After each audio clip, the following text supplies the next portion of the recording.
வணக்கம். Bhagyaraj market NSC trader.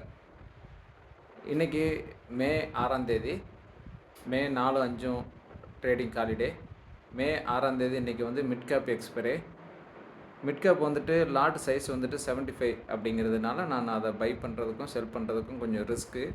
ஏன்னா heavy loss ஆகும், ஹெவி ப்ராஃபிட் வரும். அதனால் நம்ம மிடிலில் இருக்கிறதுனால இப்போதைக்கு அது வேண்டாம் அப்படின்ட்டு ஃபின் நிஃப்டியும் பேங்க் நிஃப்டியும் சென்செக்ஸும் சூஸ் பண்ணேன். இன்றைக்கி மார்க்கெட் வந்துட்டு டபுள் சைடு வே இருந்ததுனால அது செல் பண்ணி கொஞ்சம் ப்ராஃபிட் வர்றதுக்கு கொஞ்சம் ஏதுவாக இருந்துச்சு. இன்றைக்கி மார்க்கெட்டானது கொஞ்சம் பெரிய மூவ்மெண்ட் இல்லாமல் நார்மலாக இருந்துச்சு. இன்றைக்கி ப்ரோக்கரேஜ் எல்லாம் போக ஒரு 2600 ருபீஸ் நமக்கு வந்து ப்ராஃபிட் வந்திருக்கு.